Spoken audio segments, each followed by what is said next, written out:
কি পরিমাণ ঠান্ডা সেটা বলার বাইরে। আমরা সবাই কি করছি, আমরা যেহেতু আসলে আমাদের শীতের পোশাকটা ওভাবে আসলে আনি নাই, বুঝতে পারি নাই, হ্যাঁ, সেজন্য নিজেদের এই রেইনকোট, হ্যাঁ, যা আছে তা দিয়ে চালাই দিচ্ছি। আর মাথা ব্যথা কি পরিমাণে ভাই, এটা বলে বোঝাতে পারবো না। প্রচন্ড পরিমাণে ঠান্ডা এখানে, মানে কখনো তো আসলে মাইনাসে থাকা হয় না, এই প্রথমবারের জন্য। এখন ভোর 4টা। এমবিসি থেকে আমরা রওনা দিই অন্নপূর্ণা বেস ক্যাম্পের উদ্দেশ্যে। মাত্র 2 ঘন্টা রাস্তা। একমাত্র বেস ক্যাম্প থেকে সূর্যোদয়, তার সাথে অন্নপূর্ণার শ্বেতশুভ্র পর্বত প্রথম সকালে একবার দেখার জন্য আমরা এত ভোরে যাচ্ছি। যদিও গত 7 দিন আসলে এই দৃশ্য কারোই দেখার সৌভাগ্য হয়নি। যাই হোক, দেখা যাক আমাদের সাথে কি হয়। দেখছেন ভাই, মিনিটের ভিতরে চেঞ্জ হয়ে গেল সব। এই জন্যই তো লেট করা যায় না। সাদা বলতেছিল 5 মিনিট দাম, এখানে হচ্ছে খেলাটাই 2-3 মিনিট এসে। দেখতেই পাচ্ছেন চারপাশে কি পরিমাণে কুয়াশা, তার ভিতরে কিন্তু অন্নপূর্ণার সেই পর্বতের সারিগুলো কিন্তু একটু দৃশ্যমান হচ্ছে। ওকে ভিউয়ার্স, এখন কয়টা বাজে? এখন হচ্ছে প্রায় 5টা 20। আমাদের আর 40-50 মিনিটের ভিতরে হয়তোবা আমরা বেস ক্যাম্পে পৌঁছাবো। আর এই যে সম্পূর্ণ ট্রেইল, কোথাও কিন্তু খুব একটা বেশি আইস আমরা খুব একটা পাই নাই, কিন্তু এখন যে বাকি রাস্তা, এটা কিন্তু পুরো একটা আইসের উপর দিয়ে হেঁটে যেতে হবে এবং খুবই কেয়ারফুলি। এই যে পিছনে দেখেন। এই ধরনের ট্রিপে সবচেয়ে বড় আকর্ষণ হচ্ছে এমন গ্লেসিয়ার বা হিমবাহের উপর দিয়ে হেঁটে যাওয়া। বর্তমান সময়টাতে শুধু বেস ক্যাম্প অথবা তার আশেপাশে এমন গ্লেসিয়ার চোখে পড়লেও ডিসেম্বর, জানুয়ারি বা ফেব্রুয়ারিতে আসলে এই ট্রেকিং রুটের প্রায় 80% রাস্তাতেই এমন দৃশ্য অনায়াসে কিন্তু চোখে পড়বে।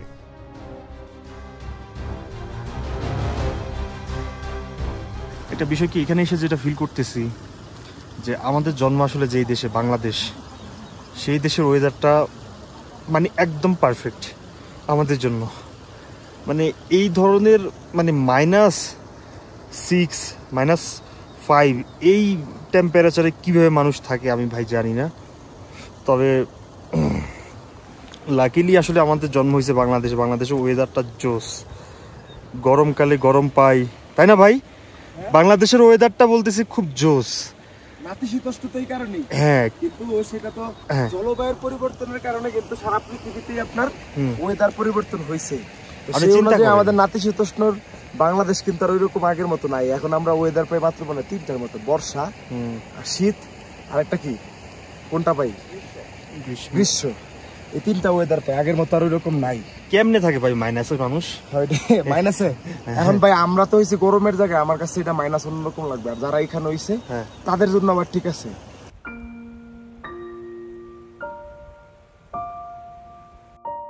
প্রচণ্ড কুয়াশার মাঝে হঠাৎ চোখে পড়ল অন্নপূর্ণা 1-এর অস্পষ্ট চূড়া। যদিও কিছুক্ষণের জন্য দেখা গেলেও কিন্তু আবার হারিয়ে যায়। তবু মনে মনে অনেকটাই খুশি যে আমরা হয়তোবা একটু পরে এই চূড়াগুলি স্পষ্ট দেখতে পাবো। সবাই দাঁড়ায় আছে একবার দেখার জন্য। কি ম্যাজিক এটা! মানে একবার খালি 5-6 সেকেন্ডের জন্য খালি সে একটা ঝলক দেখাইছে। হ্যাঁ, এটা আসলে সেই মুহূর্ত যখন এই অন্নপূর্ণার পর্বতগুলোর একটা 360 ডিগ্রি আমরা ভিউ দেখতে পাচ্ছিলাম, মোটামুটি ভিজিবল। বাট আবহাওয়া যদি আরেকটু পরিষ্কার হয় তাহলে হয়তো বা আমরা এর থেকেও বেটার ভিউ দেখতে পাবো।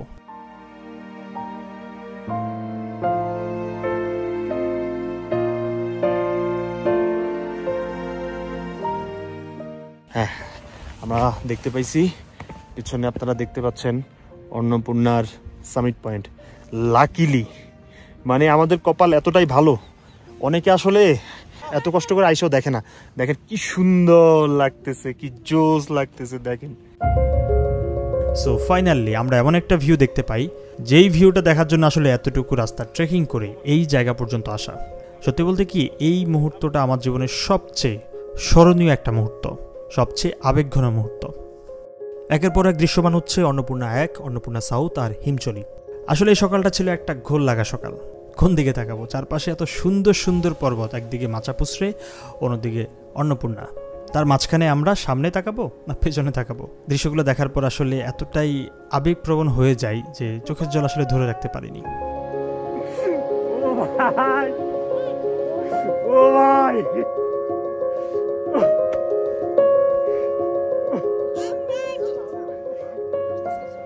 মানে গত 4-5 দিন আমরা এত কষ্ট করে এতটুকু রাস্তা ট্রেকিং করছি, দিনে 11 ঘন্টা কইয়া ট্রেকিং করার পর এই ভিউ দেখার পর দেখেন, ও মাই গড,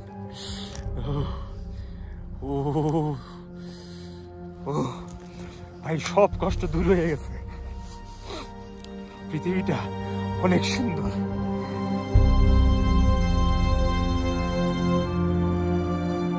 পৃথিবীর সবাই যখন ঘুমে মগ্ন, সবাই যখন অন্য সকল কাজে ব্যস্ত, তখন আমি পৃথিবীর এক অদ্ভুত সকালের সাক্ষী হলাম।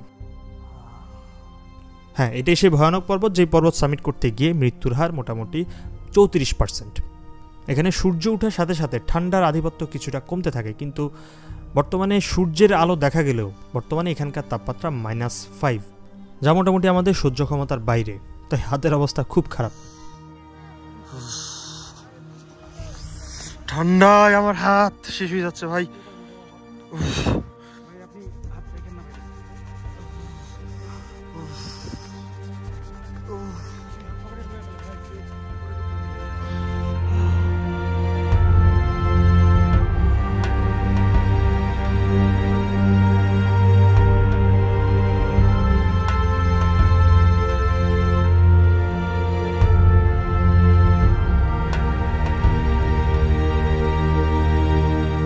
এটা তো সাকসেসফুল, আলহামদুলিল্লাহ আমাদের এবিসি তো সাকসেসফুল। আমরা ভিউ দেখছি, অনেকে আইসা ভিউ দেখতে পারে না।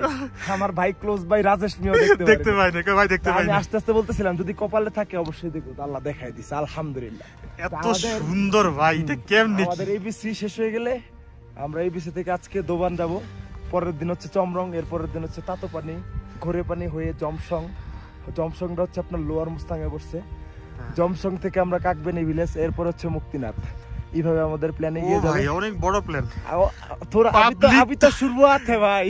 পাবলিক তো সিরিজ দেখতে দেখতে পাগল হয়ে যাবে। पागल है जो मैंने पैसा भी खर्च करना पड़ेगा आपको। इधर आओ, घूमो, देखो। সবচেয়ে বড় কথা কি জানেন, আমাদের এই শীতের পোশাকগুলো না এই জায়গার জন্য সুইটেবল না।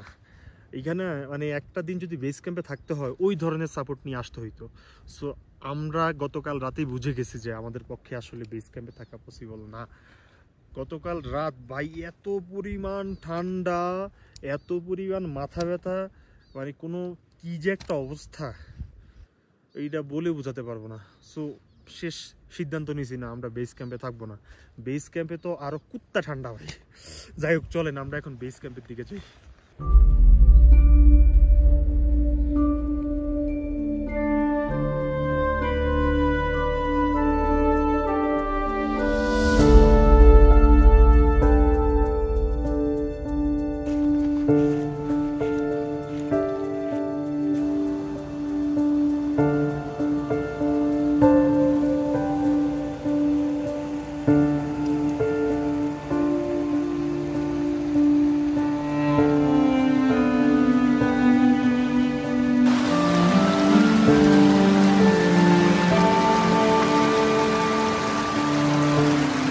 বেস ক্যাম্পে আসলে থাকার ইচ্ছে ছিল, কিন্তু ভিউ দেখছি আর আমাদের সাথে আসলে ওই ধরনের জামা কাপড় নাই যেটা গতকাল রাত এমবিসিতে আমরা ফিল করছি। হ্যাঁ, মে মাসের ওয়েদার এমন তো হওয়ার কথা না। কথা না মে মাসে বৃষ্টি বৃষ্টি হয়, প্লাস ওয়েদার আমরা যে ভাই আপনাদের কি লাগতেছে কালারফুল, পিছনে নীল সাদা, ঘুমটা পড়ে আসছি। ভালো আছো? তো ওই কেউ ভুল করেন না আসার সময় হ্যান্ড গ্লাভস, সাথে হচ্ছে আপনার ভারী সোয়েটার, কানটুপি সোয়েটার, জ্যাকেট। এটাকে বলে হচ্ছে ডাউন জ্যাকেট। মাস্ট ডাউন পরবেন, ওয়েট কম, পাতলা। তারপর হচ্ছে এটা একটা পরলে আপনার পুরো ট্রিপ কভার করে দিবে। রাইট, আমার একটা দিয়ে হয়ে গেছে। আমার যদি হ্যান্ড গ্লাভস নাই, কষ্ট করে সহ্য করতেছি। আর মেডিসিন নিয়ে আইসেন, মাথা ব্যথার পরিমাণ একটু বাড়তে পারে রাত্রেবেলা। এটা তো এই যে এমএস এর কারণে। হ্যাঁ, অ্যাকিউট মাউন্টেন সিকনেস, যেটা আমরা এর আগেও বলছি ভিউয়ারদের। এটা গতকাল আমি ফিল করছি। আমি নিজেও ফিল করছি। আপনার যখন হচ্ছে এমবিসি তে এন্ট্রি নেই না, এন্ট্রির আধ ঘন্টা থেকে না আমার মাথা পেইন করা শুরু করছে। বমি আসে নাই, বাট আমার একটু গ্যাস্ট্রিকের সমস্যা আছে, ওটা থেকে একটু পেরাই দিতেছিল। তো মেইনলি মাথাতেই বেশি ধরে। গতকাল রাত এত পরিমাণ মাথা ব্যথা ভাই, মানে কাউরে বুঝাইতে পারতেছিলাম না। যে তো বুঝতে পারতেছিলাম যে আসলে কিছু করার নাই, উচ্চতা তো একটু হাই অল্টিটিউডে গেলে এই ধরনের হয় আর কি। যাই হোক চলেন, হেভি লাগতেছে।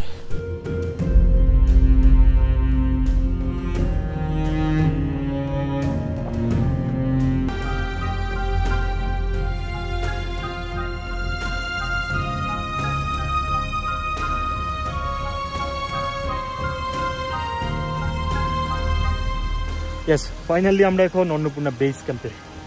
ওই যে পিছনে একটা বোর্ড আপনারা দেখতে পাচ্ছেন, এটা এখানে নমস্তে লেখা, নমস্তে। মূলত এখানে এসে সবাই ছবি টবি তোলে, ভিডিও করে, তারপর তাদের এই ট্যুর সমাপ্তি ঘটে।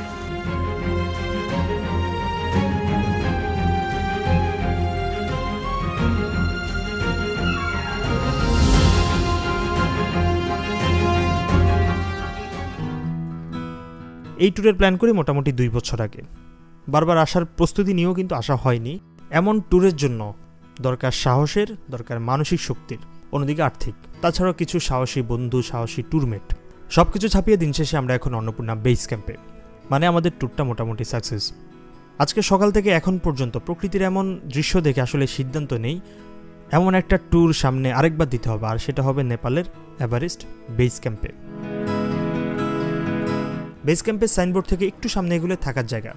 যারা এখানে পর্বত আরোহণের জন্য আসেন তারা মূলত এখানেই থাকেন, আর এখান থেকে তাদের মূল যাত্রা শুরু হয়।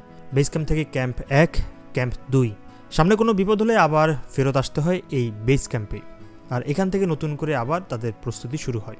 তবে আমাদের মতো ট্রাভেলারদের জন্য কিন্তু এখানে থাকা খাওয়ার খুব ভালো ব্যবস্থা রয়েছে। আর থাকার খরচ খুব একটা বেশি না, তবে খাওয়ার খরচ ভাই অনেক বেশি এখানে।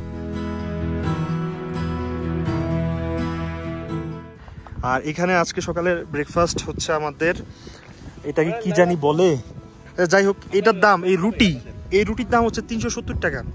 হ্যাঁ, এটা দিয়ে আমাদের সকালে ব্রেকফাস্ট হবে। ভাই রে ভাই, এটার দাম 370 টাকা। আরেকটা জিনিস দেখাবো, দাঁড়ান, আরেকটা জিনিস দেখাই। এইটা হইলো ডিম, হ্যাঁ, ভেজিটেবল অমলেট। এটার দাম হচ্ছে 300 প্লাস, 350 টাকার মতো। তার মানে হচ্ছে প্রায় 800 টাকার মতো পড়তেছে দুইটা। মানে এই ব্রেকফাস্টের দাম হচ্ছে 800 টাকা, একজন খাইতে পারে আর কি। সো বুঝতে পারতেছেন আসলে এখানে খাবার কতটা এক্সপেন্সিভ। ইউ হ্যাভ টু বুঝতে হবে, চারদিকে হিমালয়ের পাহাড়, সাথে ব্রেকফাস্ট, এটার দাম একটু বেশি হবে।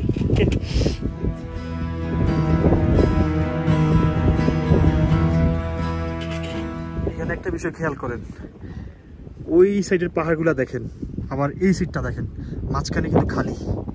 সো এটা কিন্তু সহজেই আমরা বুঝতে পারতেছি যে আলাদা হয়ে গেছে। দেখেন, এই ভূমি থেকে এই ভূমি হইতে পারে সেটা ভূমিকম্পের কারণে হইতে, আর এই স্লটগুলোর সাথে কিন্তু মিলাইলে ওই স্লটগুলো মিলে যাবে।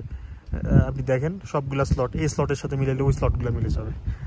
তো এটা নিশ্চয়ই মানে রিসেন্টলি হয় নাই, এটা অন্তত কয়েক লক্ষ বছর আগে হয়েছে। আর এখানে একটা বিষয় দেখাই, এখানে কিন্তু ওয়াইফাই অ্যাভেলেবেল, মোবাইল ইন্টারনেট কিন্তু নাই, ওয়াইফাই অ্যাভেলেবেল। একটাই কারণ, তার কারণটা একটু দেখে, তারা কিন্তু সিগন্যাল রিসিভ করে হচ্ছে স্যাটেলাইট থেকে। দুইটা ওয়েতে আমি যতটুকু শুনছি, একটা হচ্ছে পোখরা থেকে এখানে সিগন্যাল পাঠায়, পোখরা থেকে এখানে সিগন্যাল পাঠায়, দেন সে রিসিভ করে। আরেকটা হইতে পারে আপনার স্যাটেলাইট থেকে তারা ইন্টারনেট সংযোগটা রিসিভ করে। তো দুইটা বিষয় থাকতে পারে, বাট ওয়াইফাই অ্যাভেলেবেল কিন্তু। যাই হোক, অনেকটা সময় এখানে কাটালাম, এবার আমাদেরকে ফিরতে হবে। ফেরার সময় লক্ষ্য করি যে মেঘের কারণে চারপাশের পাহাড়ের দৃশ্যগুলো নিমিষে অদৃশ্য হয়ে যায়। আমাদের ভাগ্যটা বেশ ভালোই বলতে হয়, আমরা যতটা সময় এখানে ছিলাম ঠিক ততটা সময় এই পাহাড়গুলোর একটা পরিষ্কার ভিউ আমরা দেখতে পাই। ও ভালো কথা, আমরা কিন্তু আসার সময় বাংলাদেশের পতাকা নিয়ে আসি, এবং ফেরার সময় বাংলাদেশের পতাকা এমন একটা জায়গায় উড়াতে কিন্তু একটুও ভুল করিনি।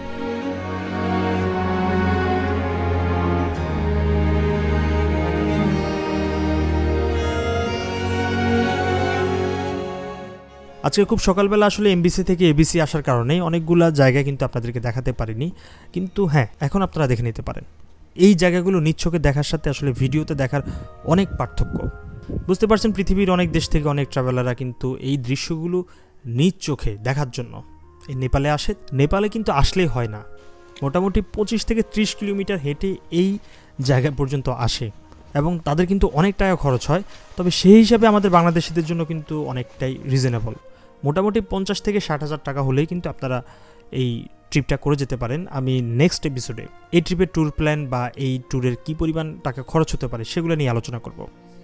এই ট্যুরে আমরা আসলে খুব একটা বরফ দেখতে পাই নাই। এই এখান দিয়ে অল্প একটু, সামনে একটু, পেছনে একটু ছিল, অল্প অল্প, কিন্তু যখন উইন্টারে আসবেন তখন কিন্তু এই পুরা এলাকাটা আপনার সাদা দেখবেন।